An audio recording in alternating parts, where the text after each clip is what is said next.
ಮಹಾಭಾರತದ ಸ್ತ್ರೀ ಪಾತ್ರಗಳಲ್ಲಿ ದ್ರೌಪದಿ ಮುಖ್ಯಳಾದವಳು. ದ್ರೌಪದಿಯ ವ್ಯಕ್ತಿತ್ವದ ಅನೇಕ ಮುಖಗಳನ್ನು ಪರಿಚಯಿಸುವ ಬರಹವೇ ಅಗ್ನಿಪುತ್ರಿ. ಕಸ್ತೂರಿ ಮಾಸಪತ್ರಿಕೆಯಲ್ಲಿ 2 ವರ್ಷಗಳ ಕಾಲ ಜನಪ್ರಿಯ ಧಾರಾವಾಹಿಯಾಗಿ ಮೂಡಿಬಂದ ಈ ಬರಹ ಇನ್ನು ಮುಂದೆ ನಿಮ್ಮ ನೆಚ್ಚಿನ ಜ್ಞಾನಧ್ವನಿ ಸಮುದಾಯ ರೇಡಿಯೋದ ಮಹಿಳಾ ಲೋಕದಲ್ಲಿ. ತಪ್ಪದೆ ಕೇಳಿ, ಪ್ರತಿ ಮಂಗಳವಾರ ಬೆಳಿಗ್ಗೆ 7:10 ಮರುಪ್ರಸಾರ ಮರುದಿನ ಸಂಜೆ 7:10.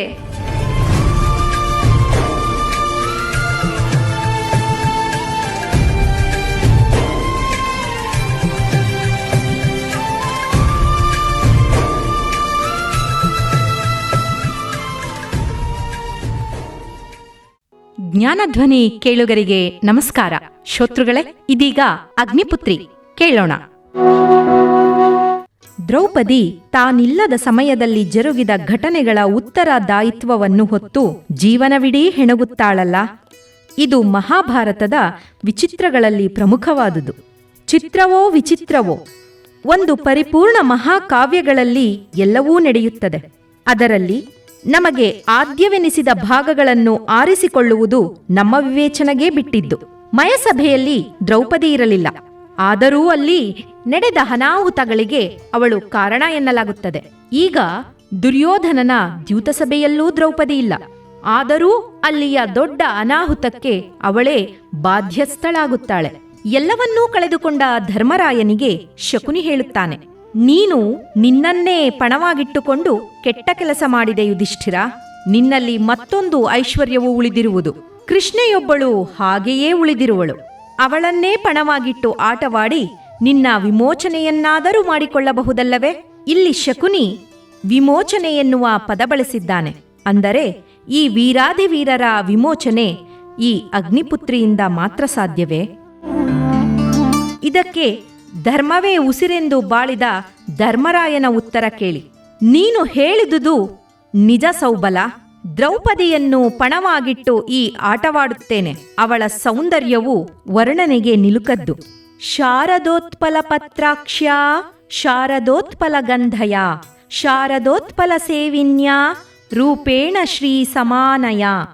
ಅವಳ ಕಣ್ಣುಗಳು ಶರತ್ಕಾಲದ ಕೆನ್ನೈದಿಲೆ ದಳಗಳಿಗೆ ಸಮಾನವಾದ ಕಾಂತಿಯಿಂದ ಕೂಡಿವೆ. ಅವಳು ಶರತ್ಕಾಲದ ಉತ್ಪಲ ಪುಷ್ಪಗಳಂತೆ ಸುಗಂಧವುಳ್ಳವಳು ಮತ್ತು ಶರತ್ಕಾಲದ ಕೆನ್ನೈದಿಲೆ ಹೂವುಗಳಲ್ಲಿ ಪ್ರೀತಿಯುಳ್ಳವಳು. ಅವಳ ಸೌಂದರ್ಯವು ಲಕ್ಷ್ಮಿಯ ಕಾಂತಿಗೆ ಸಮಾನವಾಗಿಹುದು. ಜೂಜಾಡಿ ಸಮಸ್ತವನ್ನೂ ಕಳೆದುಕೊಂಡು ಕಡೆಗೆ ಹತಾಶನಾಗಿ ಹೆಂಡತಿಯನ್ನೂ ಪಣಕ್ಕಿಡುತ್ತಿರುವವನ ಬಾಯಲ್ಲಿ ಹೆಂಡತಿಯ ರೂಪವರ್ಣನೆ. ಇದು ಧರ್ಮರಾಯನ ದೃಷ್ಟಿಯಲ್ಲಿ ಅಸಹಜವೇನಲ್ಲ. ಏಕೆಂದರೆ ತನ್ನಲ್ಲಿದ್ದ ಅಪಾರ ಸಂಪತ್ತನ್ನು ಆತ ಪ್ರೀತಿಸಿದ್ದಕ್ಕಿಂತ ಹೆಚ್ಚಾಗಿ ತನ್ನ ತಮ್ಮಂದಿರನ್ನೂ ದ್ರೌಪದಿಯನ್ನೂ ಆತ ಗೌರವಿಸಿದ ಮತ್ತು ಪ್ರೀತಿಸಿದ. ತಮ್ಮಂದಿರನ್ನು ಪಣಕ್ಕಿಡುವಾಗಲೂ ಇಷ್ಟೇ ಕಕ್ಕುಲತೆಯಿಂದ ಅವರ ಶೌರ್ಯ ಗುಣಗಳನ್ನು ಪ್ರಶಂಸೆ ಮಾಡಿದ. ಈಗ ಹೆಂಡತಿಯನ್ನು ಪಣಕ್ಕೆ ಒಡ್ಡುತ್ತಿದ್ದಾನೆ. ಪಣದ ವ್ಯಾಪ್ತಿಯಲ್ಲಿ ಹೆಣ್ಣಿನ ಗುಣಕ್ಕಿಂತ ರೂಪವಲ್ಲವೇ ಬಹುಮುಖ್ಯವಾದುದು. ಕುಮಾರವ್ಯಾಸನ ಯುಧಿಷ್ಠಿರನು ಹೀಗೆಯೇ ಭಾವಿಸುತ್ತಾನೆ. ಎಲವೋ ಸೌಬಲ ಸಾಕು ಇದೊಂದೇ ಹಲಗೆ ಸರ್ವಸ್ವಾಪಹಾರವ ನಿಳುಹುವೆನ್ ಇಲ್ಲಿ ನೀಲಾಳಕಿಯ ನೊಡ್ಡುವೆನು ಬಾಲಕಿಯ. ಏನಯ್ಯ ಶಕುನಿ, ಇದೊಂದೇ ಕೊನೆಯ ಆಟ ನನಗೆ ಸಾಕು. ನೀನು ಇದುವರೆವಿಗೆ ಗೆದ್ದಿರುವ ನನ್ನ ಸಕಲ ಸಂಪತ್ತನ್ನೂ ಈ ಪಣವೊಡ್ಡಿ ಮರಳಿ ಪಡೆಯುತ್ತೇನೆ. ಏಕೆಂದರೆ ನಾನೀಗ ಒಡ್ಡುತ್ತಿರುವ ಪಣ ನೀಳಕೇಶದ ಸುಂದರಿ ದ್ರೌಪದಿಯನ್ನು. ಈ ಮಾತನ್ನು ಕೇಳಿದ ನಂತರದ ಸಭೆಯ ಸ್ಥಿತಿಯನ್ನು ಬಹಳ ಬೆರಗು ಹಾಗೂ ಪಶ್ಚಾತ್ತಾಪದ ಧ್ವನಿಯಲ್ಲಿ ಕುಮಾರವ್ಯಾಸ ವರ್ಣಿಸುತ್ತಾನೆ. ಬೆರಗು ಬೆಳೆದುದು ಮನದ ಮಿಡುಕಿನ ಮರುಕ ಮುಂದಲೆ ಗೊಟ್ಟುದ್ ಅರಿವಿನ ಸೆರಗು ಹಾರಿತು ಲಜ್ಜೆ ಬೆಳಗಿತು ಬಿಟ್ಟ ಬೀದಿಯಲಿ ಉರುಬಿ ತಪದೆಸೆ ರಾಜ್ಯ ಲಕ್ಷ್ಮಿಯ ತುರುಬು ಕೈದೊಳ ಸಾಯ್ತು ಹಗೆಗಾ ನರಿಯೆ ನರಸನ ವಿರಸ ಚೇತೋ ಭಾವಭಂಗಿಗಳ. ಅಲ್ಲಿದ್ದ ಪ್ರತಿಯೊಬ್ಬರಲ್ಲೂ ಹೀಗೂ ಉಂಟೆ ಎನ್ನುವ ಬೆರಗು ಬೆಳೆಯಿತಂತೆ. ಅಯ್ಯೋ, ಹೀಗೆ ಆಗಿಯೇ ಹೋಯಿತಲ್ಲ ಎನ್ನುವ ಅಸಹಾಯಕತೆ ಮತ್ತು ಮರುಕಗಳು ಮುಂದೆಲೆಯಲ್ಲೇ ಒಟ್ಟಾಗುತ್ತಿದೆ. ಧರ್ಮರಾಯನದಷ್ಟೇ ಅಲ್ಲ, ಅಲ್ಲಿದ್ದ ಹಿರಿಯರೆಲ್ಲರ ಅರಿವಿನ ಸೆರಗು ಹಾರಿಯೇ ಹೋಗಿದೆ. ಯಾವ ಕುಟುಂಬ ತನ್ನ ಮನೆಯ ಗೃಹಲಕ್ಷ್ಮಿಯನ್ನು ತನ್ನರಮನೆಯೊಳಗೆ ಕಾಪಾಡಿಕೊಳ್ಳಬೇಕಿತ್ತೋ ಅದು ಮೂರಾ ಬಟ್ಟೆಯಾಗಿ ವ್ಯಕ್ತಿತ್ವದ ಒಳಗಿರಬೇಕಾದ ನಾಚಿಕೆ ಎನ್ನುವ ಭಾವ ಈಗ ಬೀದಿಗೆ ಬಿದ್ದಿದೆ. ಇದು ಧರ್ಮರಾಯನಿಗಷ್ಟೇ ಅಲ್ಲ, ಇಡೀ ಕುರುವಂಶಕ್ಕೂ ಅಪದೆಸೆ ಬಂದೆರಗುತ್ತಿದೆ. ರಾಜ್ಯಲಕ್ಷ್ಮಿಯ ತುರುಬಿಗೇ ಕೈ ಹಾಕಿದ್ದಾರೆ. ಇಂಥ ದ್ವೇಷವನ್ನು ಯಾರೂ ಕಂಡಿಲ್ಲ. ಈ ದುರ್ಯೋಧನನ ವಿರಸದ ಭಾವಕ್ಕೆ ಚೈತನ್ಯ ತುಂಬಿದೆಯಲ್ಲ, ಈ ಚೇತಾಭಾವದ ವಿರಸ ಇಷ್ಟಕ್ಕೆ ನಿಲ್ಲುವುದಿಲ್ಲ. ಧರ್ಮರಾಯ ದ್ರೌಪದಿಯನ್ನೂ ಸೋತಾದ ಬಳಿಕ ದುರ್ಯೋಧನನ ಅಟ್ಟಹಾಸ ಮೇರೆಯೇ ಮೀರುತ್ತದೆಯಲ್ಲ. ವಿದುರ ಬಾನಮ್ಮಾಕೆ ಆ ದ್ರೌಪದಿಯ ಕರೆಬೆಸಗೊಂಬೆ ತೊತ್ತಿರ ಸದನದಿಚ್ಛೆಯೋ ರಾಣಿವಾಸದ ಮನೆಯಪೇಕ್ಷಿತವೋ. ದ್ರೌಪದಿಯ ಯಾವ ತಪ್ಪಿಗೆ ಇಂಥ ಶಿಕ್ಷೆಗಳು? ಸ್ವಯಂವರದಲ್ಲಿ ಇವನನ್ನು ಒಲಿಯಲಿಲ್ಲವೆಂದೇ? ತಾನು ನಿರ್ಗತಿಕರಾಗಿಸಿದ್ದ ಪಾಂಡವರನ್ನು ವರಿಸಿ ಅವರಿಗೆ ಸಕಲ ರೀತಿಯಲ್ಲೂ ಸಂಪತ್ತನ್ನು ತಂದುಕೊಟ್ಟವಳೆಂದೇ? ರಾಜಸೂಯ ಯಾಗದ ಸಾಮ್ರಾಜ್ಞಿಯಾಗಿದ್ದಳೆಂದೇ? ಪಾಂಡವರ ಮೇಲಿನ ಹಗೆ ಈ ಪಾಪದ ಹೆಣ್ಣಿನ ಮೇಲ್ಯಾಕೆ? ವ್ಯಾಸರು ಹೇಳುತ್ತಾರೆ, ಇಂಥ ದ್ರೌಪದಿಯನ್ನು ಪಣಕ್ಕಿಟ್ಟಾಗ ಇಡೀ ಸಭೆ 4 ದಿಕ್ಕುಗಳಿಂದ ಧಿಕ್ಕಾರ ಕೂಗಿತಂತೆ. ವ್ಯಾಸರ ವಿದುರ ಸಭೆಯಲ್ಲೇ ಧರ್ಮದ ಪ್ರಶ್ನೆ ಎತ್ತುತ್ತಾನೆ. ನ ಹಿ ದಾಸೀತ್ವಮಾಪನ್ನ ಕೃಷ್ಣಾ ಭವತಿ ಭಾರತ ಆನೀಶೇನ ಹಿ ರಾಜ್ಞೈಷ ಪಣೇನ್ಯಸ್ತೇತಿ ಮೇ ಮತಿಹಿ. ಯುಧಿಷ್ಠಿರನು ಪಂದ್ಯದಲ್ಲಿ ತನ್ನನ್ನೇ ಪಣವಾಗಿಟ್ಟುಕೊಂಡು ಸೋತು ದಾಸನಾದ ನಂತರ ಧೃತರಾಷ್ಟ್ರನ ದಾಸನಾದ. ಇವನಿಗೆ ದ್ರೌಪದಿಯನ್ನು ಪಣವಾಗಿಡಲು ಅಧಿಕಾರವೇ ಇಲ್ಲವೆಂಬುದು ನನ್ನ ಅಭಿಪ್ರಾಯವಾಗಿದೆ. ಆದ್ದರಿಂದ ದ್ರೌಪದಿ ಎಂದೆಂದಿಗೂ ನಿನ್ನ ದಾಸಿಯಾಗಲಾರಳು. ಪ್ರಾತಿಕಾಮಿಯು 2ನೇ ಬಾರಿ ಬಂದು ಸಭೆಗೆ ಕರೆದಾಗ ದ್ರೌಪದಿ ನಿಜವಾದ ಅಗ್ನಿಪುತ್ರಿಯೇ ಆಗಿಬಿಡುತ್ತಾಳೆ. ಸ್ವಯಂವರದ ಸಭೆಯಲ್ಲಿ ನಾ ವರಯಾಮಿ ಸೂತಂ ಎಂದು ಹೇಳಿದಷ್ಟೇ ದಾಷ್ಟಿಕವಾಗಿ ಆಜ್ಞಾಪಿಸುತ್ತಾಳೆ. ಪುನಃ ನೀನು ಸಭಾಭವನಕ್ಕೆ ಹೋಗಿ ಧರ್ಮದ ಹಿನ್ನೆಲೆಯಲ್ಲಿ ನಾನು ಕೇಳಿರುವ ಪ್ರಶ್ನೆಯನ್ನು ಸಭ್ಯರ ಮುಂದೆಯೇ ಮಂಡಿಸು. ಧರ್ಮಾತ್ಮರು, ನೀತಿವಂತರು, ವರಿಷ್ಠರೂ ಆದ ಅವರ ತೀರ್ಪಿನಂತೆ ನಾನು ನಡೆಯಲು ಸಿದ್ಧಳಿದ್ದೇನೆ. ಇಂಥ ಮಾತುಗಳನ್ನು ಯಾಜ್ಞಸೇನಿ ಮಾತ್ರಾಡಲು ಸಾಧ್ಯ? ಇಡೀ ಮಹಾಭಾರತದಲ್ಲಿ ತನ್ನ ತಪ್ಪೇ ಇಲ್ಲದೆ ಶಿಕ್ಷೆಗೆ ಒಳಗಾಗುವ ಏಕೈಕ ಪಾತ್ರ ಅವಳದ್ದು. ಆದರೆ ಅದಕ್ಕೂ ಮೀರಿದ ಬೆರಗು ಏನೆಂದರೆ ಎಲ್ಲಾ ಸಂಕಷ್ಟಗಳನ್ನೂ ಎದುರಿಸುವ ಅವಳ ಕೆಚ್ಚೆದೆಯ ಗಾಂಭೀರ್ಯ. ಮಹಾಭಾರತ ಓದಿ ಮುಗಿಸಿದ ಮೇಲೆ ಉಳಿಯುವ ಭಾವ ಒಂದೇ, ಅಬ್ಬಾ, ಹೆಣ್ಣೆಂದರೆ ಹೀಗಿರಬೇಕು.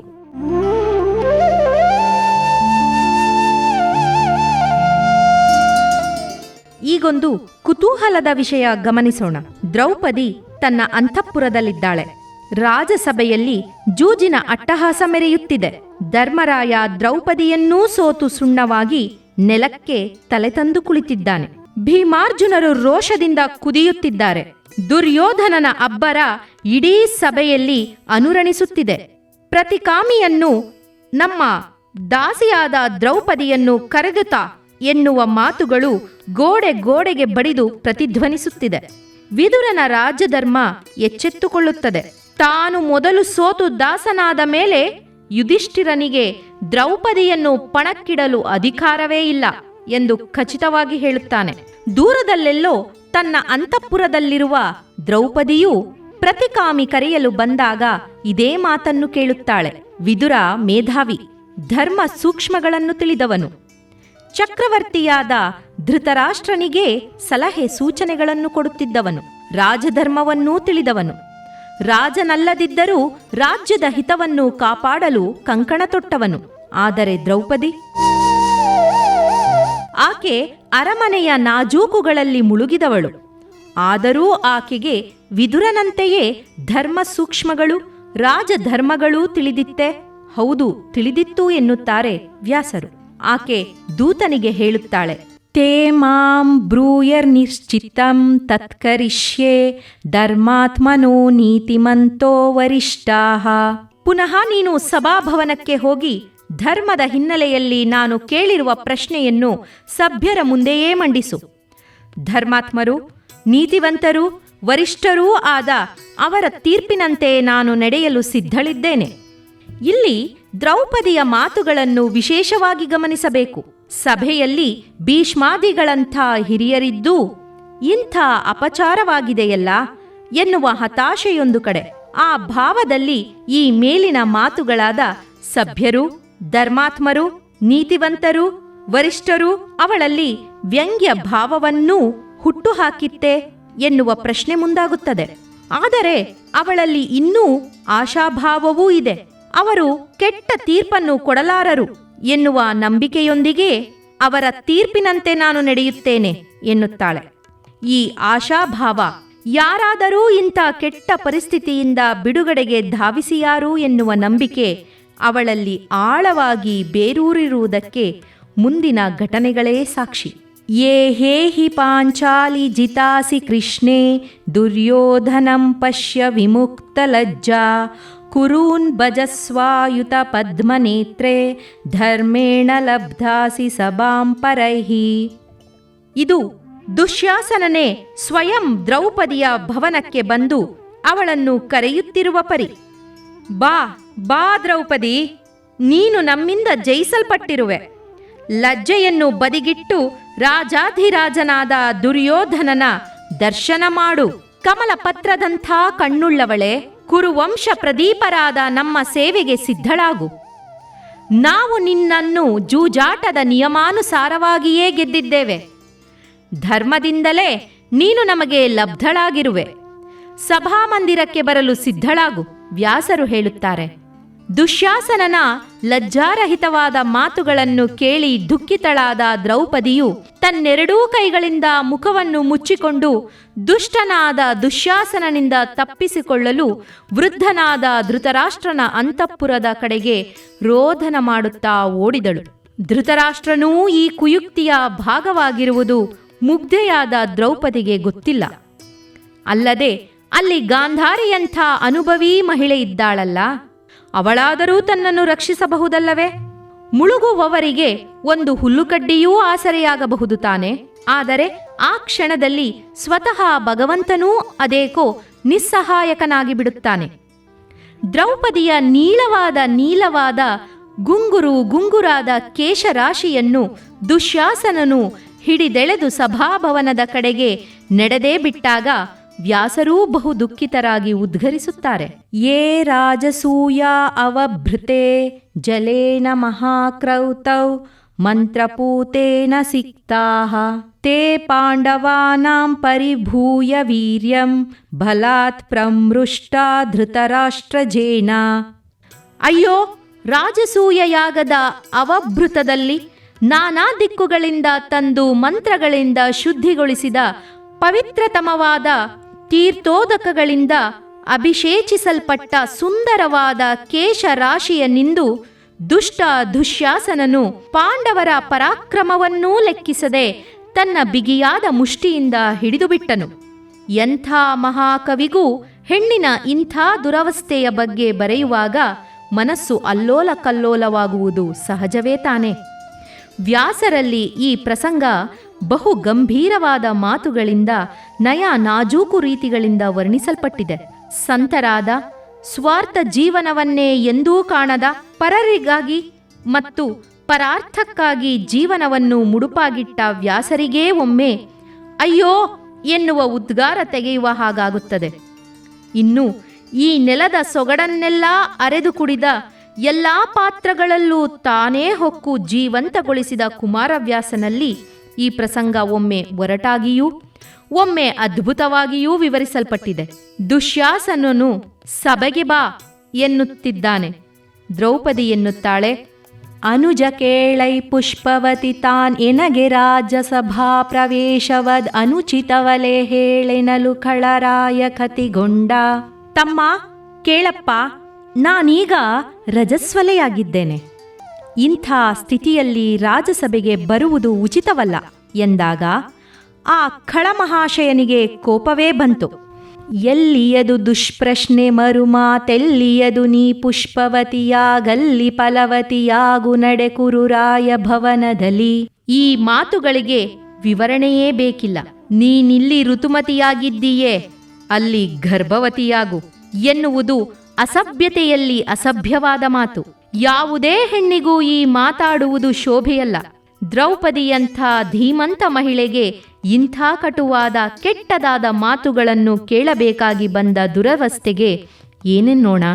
ಆ ಮಹಿಷ ಕ್ರತುವರದೊಳ್ಳುದ್ದಾಮ ಮುನಿಜನ ರಚಿತ ಮಂತ್ರ ಸ್ತೋಮ ಪುಷ್ಕಲ ಪೂತ ಪುಣ್ಯ ಜಲಾಭಿಷೇಚನದ ಶ್ರೀಮುಡಿಗೆ ಕೈ ಇಕ್ಕಿದನು.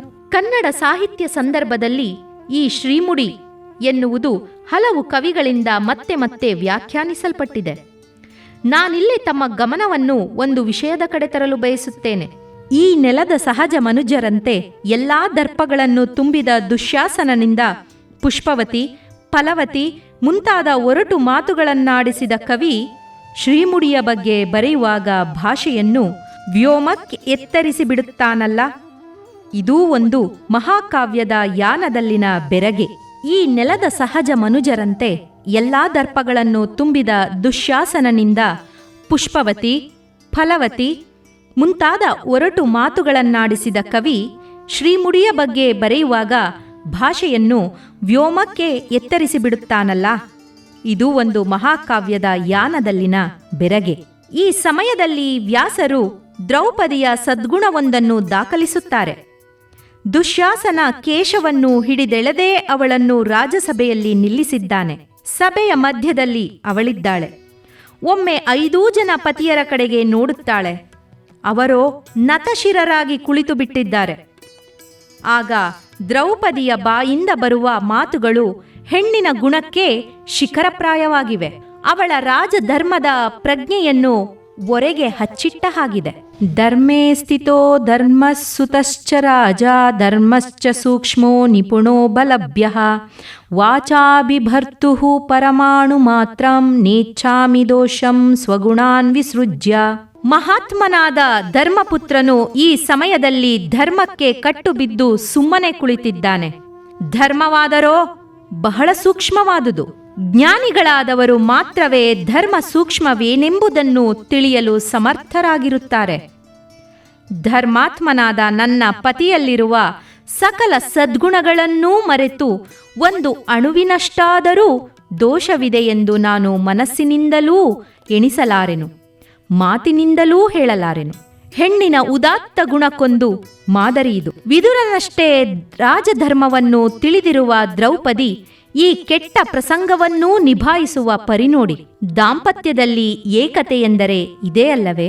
ಈ ಅಗ್ನಿಪುತ್ರಿ ಪಾಂಡವರಿಗೆ ಸಕಲೈಶ್ವರ್ಯವನ್ನೂ ತನ್ನ ತೌರಿನಿಂದ ತಂದಿತ್ತ ಕೇವಲ ಹೆಂಡತಿಯಷ್ಟೇ ಅಲ್ಲ, ರಾಜಧರ್ಮವನ್ನು ಒಬ್ಬ ಕುಶಲ ಮಂತ್ರಿಯಂತೆ ಅರಿತಿದ್ದ ಮಹಾಚತುರೆ. ಎಂಥ ಸಂಕಷ್ಟದ ಸಮಯದಲ್ಲೂ ತಿಳುವಳಿಕೆಯ ಹದವನ್ನು ಒಂದಿಷ್ಟು ವಿಚಲತೆಗೆ ಒಳಗಾಗದಂತೆ ನಿಭಾಯಿಸುವ ಮಹಾಮೇಧಾವಿ. ಮಹಾಭಾರತದ ಸ್ತ್ರೀ ಪಾತ್ರಗಳಲ್ಲಿ ದ್ರೌಪದಿ ಮುಖ್ಯಳಾದವಳು. ದ್ರೌಪದಿಯ ವ್ಯಕ್ತಿತ್ವದ ಅನೇಕ ಮುಖಗಳನ್ನು ಪರಿಚಯಿಸುವ ಬರಹವೇ ಅಗ್ನಿಪುತ್ರಿ. ಕಸ್ತೂರಿ ಮಾಸಪತ್ರಿಕೆಯಲ್ಲಿ 2 ವರ್ಷಗಳ ಕಾಲ ಜನಪ್ರಿಯ ಧಾರಾವಾಹಿಯಾಗಿ ಮೂಡಿಬಂದ ಈ ಬರಹ ಇನ್ನು ಮುಂದೆ ನಿಮ್ಮ ನೆಚ್ಚಿನ ಜ್ಞಾನಧ್ವನಿ ಸಮುದಾಯ ರೇಡಿಯೋದ ಮಹಿಳಾ ಲೋಕದಲ್ಲಿ. ತಪ್ಪದೆ ಕೇಳಿ, ಪ್ರತಿ ಮಂಗಳವಾರ ಬೆಳಿಗ್ಗೆ 7:10 ಮರುಪ್ರಸಾರ ಮರುದಿನ ಸಂಜೆ 7:10.